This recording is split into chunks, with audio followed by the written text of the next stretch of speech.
কেউ তাকে বলে ভারতীয় রাজনীতির চাণক্য, কারো মতে আবার ভারতের সেরা ভোট কুশলী বা ভোট স্ট্র্যাটেজিস্ট, আবার নিন্দুকদের মতে ভারতীয় রাজনীতির সবচেয়ে বড় ঘোড়া কেনা বেচার কারবারি।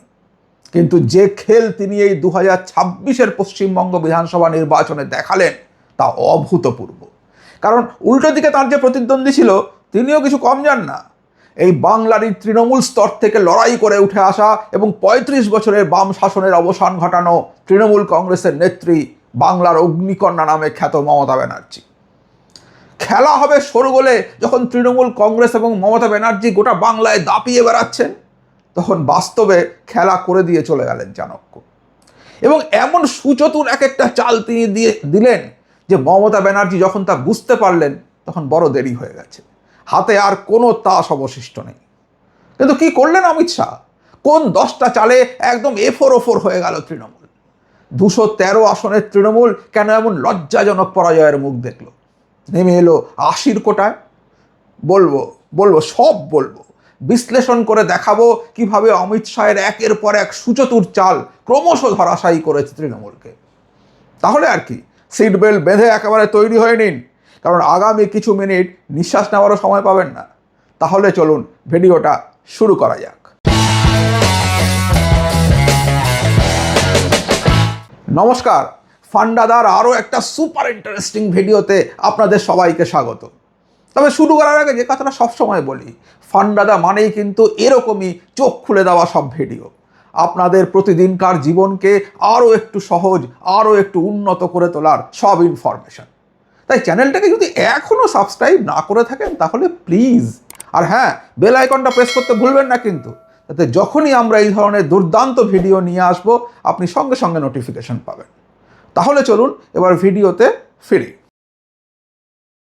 অমিত শাহের চালটা বুঝতে হলে আমাদের একটু পেছনে যেতে হবে, কারণ কি ঘটেছিল সেটা না জানলে কিন্তু চালগুলো সঠিকভাবে বুঝতে পারবেন না। প্রথমে আমরা চলে যাই 2014 লোকসভা ইলেকশনে। 2014 বিজেপি পেয়েছিল 2টো আসন। 2014 লোকসভা ইলেকশন বলছি, কিন্তু 2014 লোকসভা ইলেকশন। 2014 লোকসভা ইলেকশনে বিজেপি পেয়েছিল মাত্র 2টো সিট। তৃণমূল কংগ্রেসের ঝুলিতে ছিল 34টা। তারা বাম শাসনের শুধু অবসান ঘটায়নি, এই ইলেকশনে দেখা গেল বামফ্রন্ট মাত্র 2টো আসন পেয়েছিল, অর্থাৎ তাদের আগে ছিল 15টা আসন এবং অ্যাকচুয়ালি 13টা সিট তারা কম পেয়েছিল। 13টা সিট চলে গিয়েছিল এবং সেই সিটগুলো সোজা গিয়ে জমা পড়েছিল তৃণমূল কংগ্রেসের ঘরে। কংগ্রেস মাত্র 4টে আসনে জয়ী হয়েছিল এবং সবচেয়ে ইম্পর্ট্যান্ট হচ্ছে ভোট শেয়ার। সেখানে দেখা যাচ্ছে যে তৃণমূল কংগ্রেসের যে ভোট শেয়ার হয়েছে সেখানে 8.1% সুইং হয়েছে 2009-এর জায়গায়। 2009-এর জায়গায় 2014-তে 8.1% এক্সট্রা ভোট তৃণমূল কংগ্রেসের ঝুলিতে গেছে। মনে রাখতে হবে 2011-এ কিন্তু তৃণমূল ক্ষমতায় এসেছিল এবং তৃণমূল ক্ষমতায় আসার পরে, তৃণমূল কংগ্রেসের ক্ষমতায় আসার পরে 2014 হচ্ছে ওদের প্রথম পরীক্ষা ছিল। এবং সেই পরীক্ষায় 2011-তে ক্ষমতায় আসার পর কি হয়েছিল, মমতা ব্যানার্জি অনেক বেশি বামফ্রন্টকে গুরুত্ব দিয়েছিলেন, বামফ্রন্টের ওপর জোর দিয়েছিলেন। নিন্দুকরা বলেন যে বিজেপিকে তিনি তখন সুবিধে করে দিয়েছিলেন, সেটা আমরা জানি না। কিন্তু এইখানে যে আমরা পিকচারটা পাচ্ছি, সেই পিকচারে দেখা যাচ্ছে যে এর আগের ভোটে, অর্থাৎ 2009-এ যেখানে বিজেপির ভোট পার্সেন্টেজ ছিল মানে 10%-এরও কম, মোটামুটি 7-8% মতন, সেখানে প্রায় 10.9 মানে 11% ভোট সুইং করে বিজেপি 17% ভোট শেয়ার গেইন করেছিল 2014-তে। আর বামফ্রন্ট লুজ করেছিল 13খানা আসন। অর্থাৎ টোটাল যে তাতে 39.8% ভোট শেয়ার হয় তৃণমূলের, 23% ভোট শেয়ার বামেদের, 17% ভোট শেয়ার বিজেপির, আর 9.7% ভোট শেয়ার হয় কংগ্রেসের। এইটা ছিল হচ্ছে 2014 ঘটনা। 2014 ইলেকশনটা আমাদের দেখায় যে বামফ্রন্টের যে হেজিমনি সেটা এন্ড হলো। তৃণমূল কংগ্রেস কনসলিডেট করলো ভোট বাক্সে এবং বিজেপি বাংলার মাটিতে তার পা জমালো।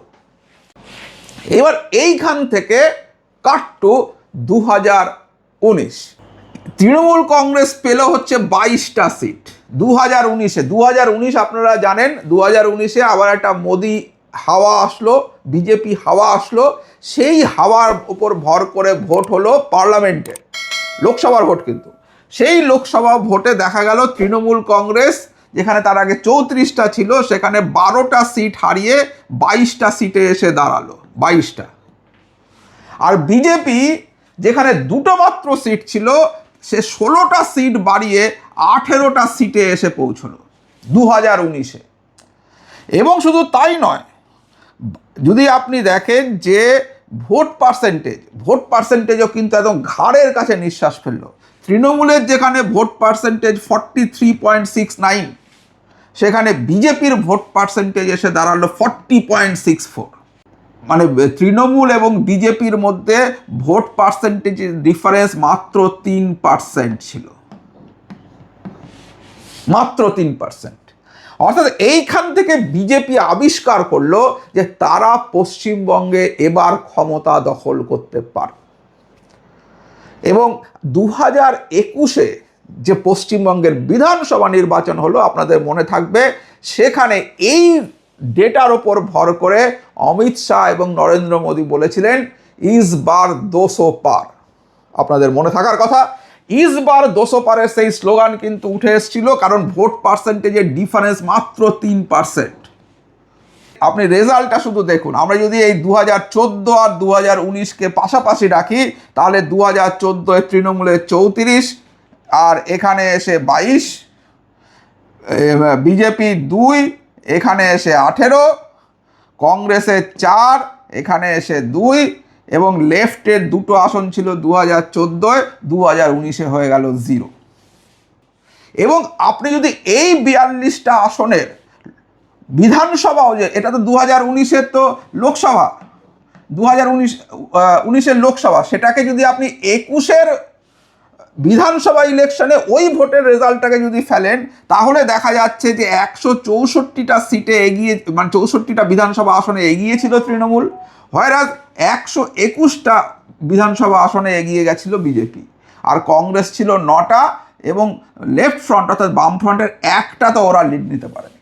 এই দেখুন, যদি আমরা ভোট শেয়ারে দেখি, তাহলে 2019-এ তার আগেরটা 39.8% ছিল, এই 39.8টা 43.3% হয়েছিল, খুব বেশি বাড়েনি। কিন্তু বিজেপির 17%টা বেড়ে এই দেখুন একদম এসে এইখানে 40.25% হয়ে গেছিল। আর লেফটের প্রায় 30% ভোট শেয়ার ছিল, সেটা পড়ে গিয়ে হয়ে গিয়েছিল 7.46%। কংগ্রেসেরও ভোট কমেছিল, খুব সিগনিফিক্যান্ট না হলো, 9.7% থেকে কমে এসে তারা 5.61-এ দাঁড়িয়ে যায়। তাহলে ক্লিয়ার হয়ে গেল পিকচারটা। আর এই পিকচার মাথায় রেখে 2021-এর নির্বাচনে অবতীর্ণ হয় বিজেপি, ইস বার 200 পারের স্লোগান সামনে রেখে। কিন্তু রেজাল্ট কি হলো? রেজাল্টটা শুধু দেখুন। রেজাল্ট হলো একদম এরকম। তৃণমূল পেল 2021-এর ইলেকশনে 215টা সিট, বিজেপি বলেছিল ইস বার 200 পার, ও তৃণমূল 200 পার করে 215-এ পৌঁছে গেল, বিজেপি রয়ে গেল 77টা সিটে। এবং এই যে রেজাল্ট, এই রেজাল্টটা বিজেপির শীর্ষ নেতৃত্বের গালে তৃণমূল নেতৃত্বের একটা জোরালো থাপ্পড় হয়েছিল। এবং এইখান থেকে এটাকে চ্যালেঞ্জ হিসেবে নেন অমিত শাহ, যে 2021-এর এই রেজাল্ট ওনারা ভুলতে পারেননি। এবং 2021-এর এই রেজাল্ট দেখিয়ে দেয় যে সেইবার রাজনৈতিক স্ট্র্যাটেজি কষার ক্ষেত্রে তৃণমূল বিজেপিকে কয়েক যোজন পিছনে ফেলে দিয়েছিল, কিন্তু সেই স্ট্র্যাটেজিগুলোতেই তৃণমূল কিন্তু আটকে ছিল। সমস্যাটা এই জায়গায়, তারা এইবার 2026-এর ইলেকশনের জন্য নতুন করে কিছু নিয়ে আসতে পারেনি। এবং যার ফলে বিজেপির পক্ষে বা অমিত শাহের পক্ষে অনেক সুবিধে হয়েছিল, তিনি 5 বছর ধরে এই স্ট্র্যাটেজিগুলোকে অ্যানালাইজ করে তার কাউন্টার স্ট্র্যাটেজি নিয়ে এসেছিলেন। আমরা এবার দেখব কোন 10টা স্ট্র্যাটেজি যেটা এই তৃণমূলের স্থির ছিল আগে 2021-এর সঙ্গে 2026-এও, এবং সে তার পাল্টা স্ট্র্যাটেজি কিভাবে অমিত শাহ ইমপ্লিমেন্ট করলেন। চলুন সেই ইন্টারেস্টিং জায়গাটায় এবার আমরা ঢুকছি। প্রথম যে পয়েন্ট 10 নম্বরে, polarising narrative over saturated the neutral electorate. ইংরেজিটা একটু কঠিন মনে হচ্ছে, আমি বাংলা করে বুঝিয়ে দিচ্ছি। আমরা শুনেছি এই কথাটা খুবই, মেরুকরণের রাজনীতি।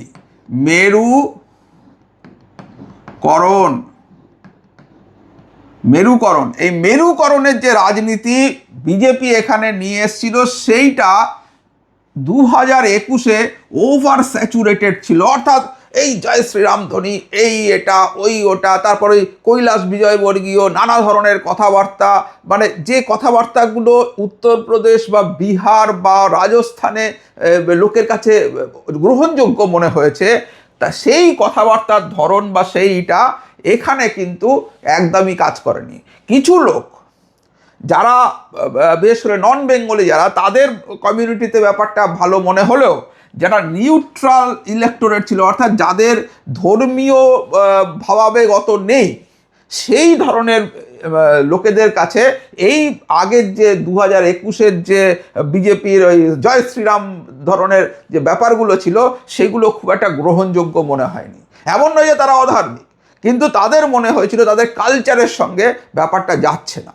এই জায়গায় বিজেপি কিন্তু ওই মানে কৈলাস বিজয়বর্গীয় এবং দিলীপ ঘোষ এবং তারা মিলে যে প্ল্যানিংটা করেছিলেন, সেই প্ল্যানিংটা বাংলার মানুষরা বা বাংলার মানুষের আত্মাকে ছুঁতে পারেন। এবং ভাবুন, এইবার কিন্তু অমিত শাহ সঠিকভাবে সেটাকে কাউন্টার করেছেন। জয় শ্রীরাম ছিল, কিন্তু সেটা অনেকটা ভোটের আগে তাকে সরিয়ে দেওয়া হয়েছিল। জয় মা কালী, জয় মা দুর্গা, এই ধরনের স্লোগান নিয়ে আসা, খুব বেশি পোলারাইজিং কথাবার্তা না বলা, এবং এইটা কিন্তু ওই নিউট্রাল ইলেক্টোরেট যারা, অর্থাৎ যারা মেরুকরণের রাজনীতির সপক্ষে নয়, তারা কিন্তু এইবার বিজেপিকে আর আগের বারের মতন রিজেক্ট করতে পারেননি। এইটা ছিল প্রথম পয়েন্ট, যেইখানে অমিত শাহ তার মতন করে স্ট্র্যাটেজি ঠিক করেছিলেন। এবং নতুন যে থিঙ্ক ট্যাঙ্ক রাজ্যের তৈরি করা হয়েছিল, যেখানে শুভেন্দু অধিকারী বা শ্রমিক ভট্টাচার্য ছিলেন, তারা কিন্তু বাংলার কালচারকে ধরে, বাংলার মানসিকতাকে ধরে এইবার কিন্তু তারা ভোটের স্ট্র্যাটেজি ঠিক করেন, এবং খুব বেশি পোলারাইজিং কথাবার্তা তারা কিন্তু এবার বলেননি। এইটা ছিল ফার্স্ট কাউন্টার স্ট্র্যাটেজি, যেটায় তৃণমূল আগের বার একটা বিরাট সাকসেস পেয়েছিল। এরপরে কি 9 নম্বরে আরেকটা জিনিস যেটা ওরা করেছিল, সেটা হচ্ছে বেঙ্গলি ভার্সেস বহিরাগত, অর্থাৎ আউটসাইডার। এই ন্যারেটিভটা সঠিকভাবে তৃণমূল কিন্তু 2021-এ ইমপ্লিমেন্ট করতে পেরেছিল জনগণের মনে। সেই জায়গাটায় এবার কিন্তু বহিরাগত তত্ত্ব আর খুব একটা কাজ করেনি। তার কারণ হচ্ছে শুভেন্দু অধিকারী এবং শ্রমিক ভট্টাচার্য, তার সঙ্গে তথাগত রায়, দিলীপ ঘোষ, এরা কিন্তু বেসিক্যালি মানে এখানকার মুখ হয়েছিলেন। অমিত শাহ বা প্রধানমন্ত্রী এসছেন, কিন্তু তারা শুধুমাত্র এখানে এসছেন, সভা করেছেন, চলে গেছেন, কিন্তু বেসিক পুরো প্রতিদিনকার যে আউটকাম, সেটা কিন্তু এই মুখগুলোকে কেন্দ্র করেই আবর্তিত হয়েছিল। যার ফলে এইবার আর বহিরাগত ন্যারেটিভ যেটা তৃণমূলের ছিল, সেই বহিরাগত ন্যারেটিভটাকে অমিত শাহ ভোঁতা করে দিয়েছিলেন। এরপরে 8 নম্বরে কি, 8 নম্বরে হচ্ছে ডিফেকশন স্ট্র্যাটেজি ব্যাকফায়ার করে গিয়েছিল।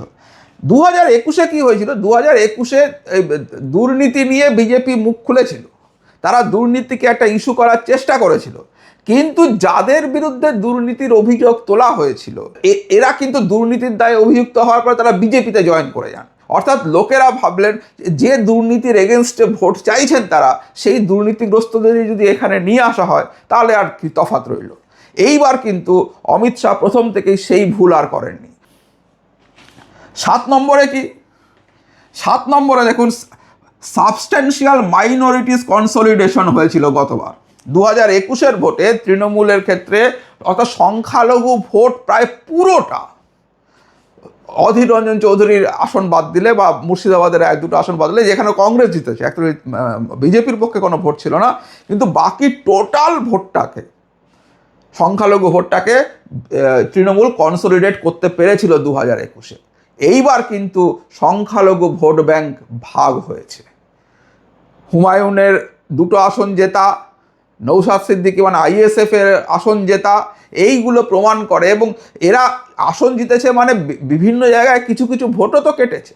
অর্থাৎ এই যে সংখ্যালঘু ভোট, সেই সংখ্যালঘু ভোট কিন্তু ডিভাইড হয়েছে 3 ভাগে। টিএমসির দিকে কিছু গেছে, হুমায়ুনের পক্ষে কিছু গেছে, আইএসএফ এর পক্ষে কিছু গেছে। এই ডিভিশনটা সেটাও কিন্তু মনে করা হয়, রাজনৈতিক বিশ্লেষকরা মনে করেন যে সেটাও কিন্তু অমিত শাহেরই একটা স্ট্র্যাটেজি, যে স্ট্র্যাটেজিতে সংখ্যালঘু ভোটকে বিজেপি এবার আর কনসলিডেট করতে দেয়নি, সেখান থেকে কিছুটা ভোটকে তারা ডাইভার্ট করার চেষ্টা করেছে।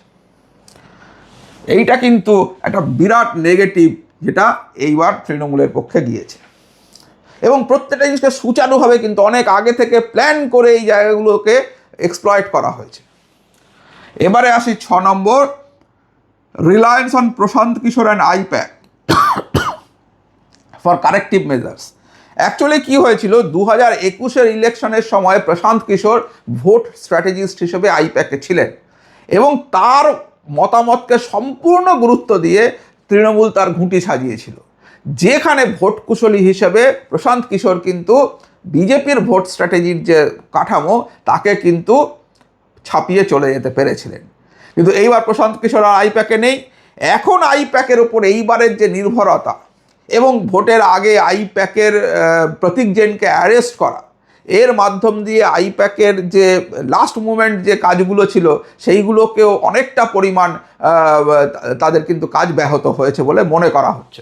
তো এই যে মানে 2021-এ এই আইপ্যাক এবং প্রশান্ত কিশোর ফ্যাক্টর থেকে প্রশান্ত কিশোর বেরিয়ে গেলেন না, তাকে অন্য রাজ্যে অন্য কোনো বিহার ইলেকশন বা অন্য কোনো জায়গায় তাকে নিয়ে যাওয়া হয়েছিল, সেটা আমরা জানি না।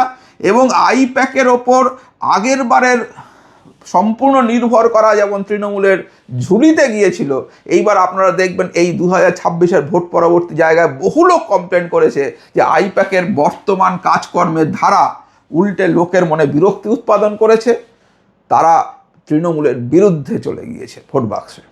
সুতরাং আইপ্যাকের ওপর যে নির্ভরতা, যেখানে আইপ্যাক টেক্কা দিয়েছিল 2021-এ, 2026-এ এসে কিন্তু সেই জায়গাটা পুরোপুরি উল্টে যায়।